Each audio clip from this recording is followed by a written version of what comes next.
Hello aviators, welcome back to the Finer Points. In the last video, I showed you 3 tips for real-world IFR flying. In this video, I'm going to show you 3 tips that will help you nail a check ride. So if you've got an instrument check ride coming up and you're looking for 3 last-minute tips, you could hear these in the car on your way to the check ride, and they're still going to make a difference. Check it out, here they are.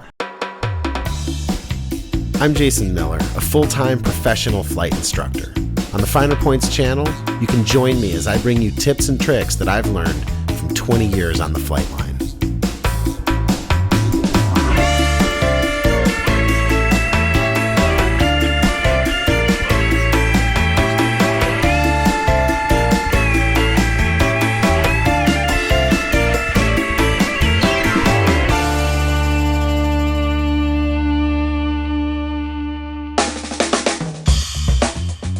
Okay, the first tip is don't fall down the rabbit hole. There are many times that I see students setting up secondary navigation information, usually on a GPS. You know, like when you load an approach on the G1000 and it says to you, this is for guidance only, right? Or you load an approach procedure in the background on a 430 or something like that.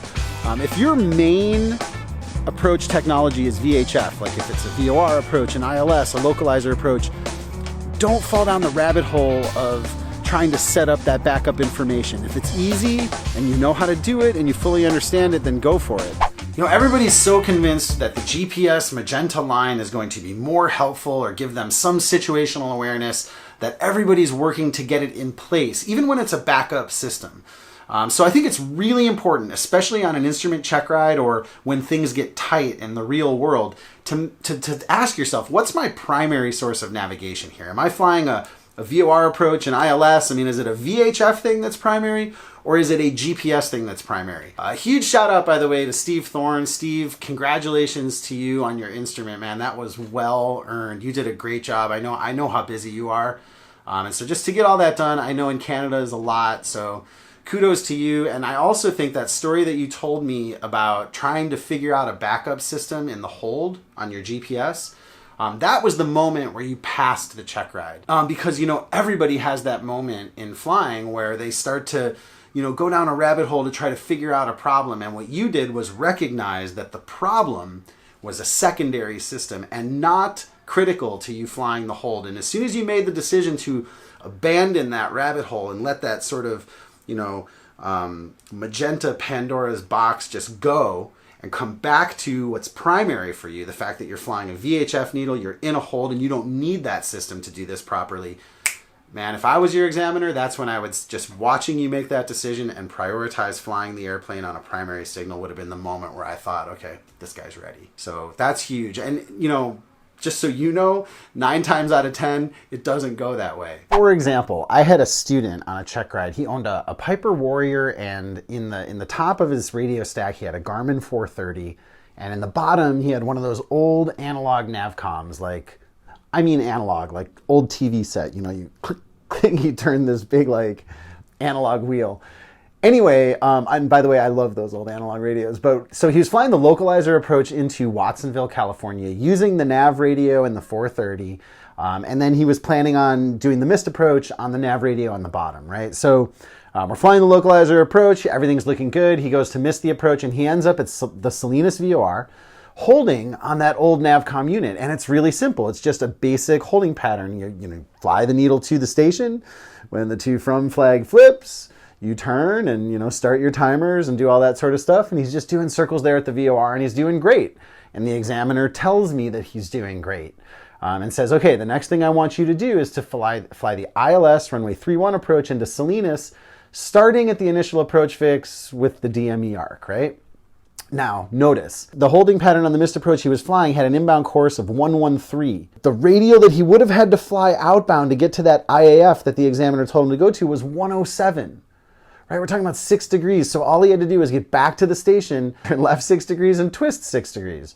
So that's it. And then fly for 23 miles outbound while he figured out whatever other radio business he wanted to figure out. So that's it. He could have turned 6, twisted 6, and flown for 23 miles. But what do you think he did instead of doing that?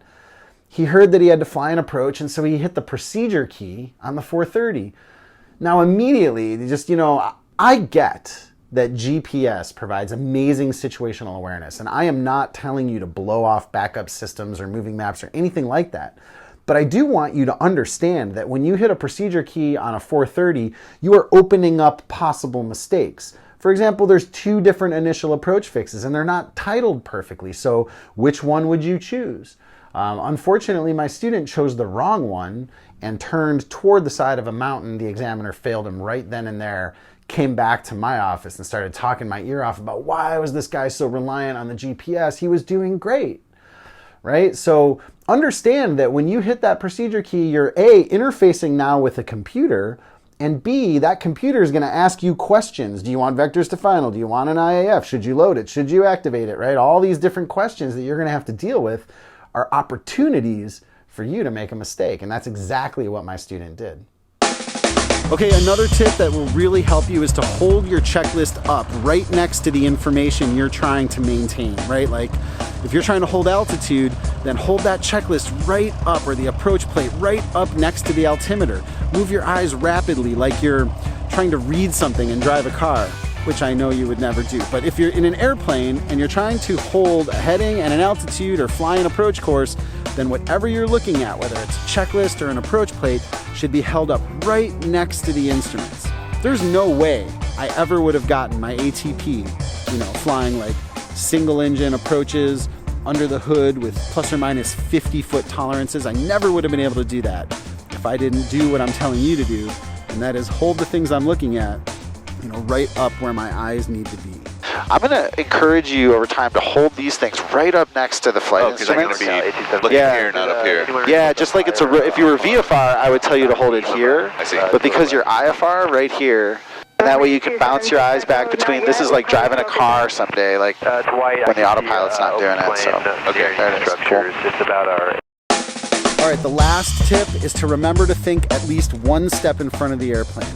If all other situational awareness goes to hell, if you're one step in front of the airplane and you know what you're going to do at the next event, is there a turn, time, twist, throttle, talk, then you will catch the mistake before you make it. And if you're having trouble getting in front of the airplane, what's the number one tool, the number one way to get in front of the airplane? Slow the airplane down. Power back. The slower the airplane's going, the easier it is to get your mind in front of it. All right, aviators, that's all for this episode. It was short, but I hope that's meaningful and effective for you. 3 tips that you can hear on your way to the instrument check ride, and it will make a difference for you. Come to my website, learnthefinerpoints.com. I've got a free video gift I want to give you. A huge thanks to the sponsors and to the patrons. If you're interested in bonus content and helping support the Finer Points, please come to patreon.com/learntfp. If you'd like to join us this summer on an adventure trip, please come to Airplane Camp. We are now taking registrations. You can find that also at learnthefinerpoints.com. A huge thanks to you, the best fans on the internet, for watching this video. I'm Jason Miller, and until next time, be safe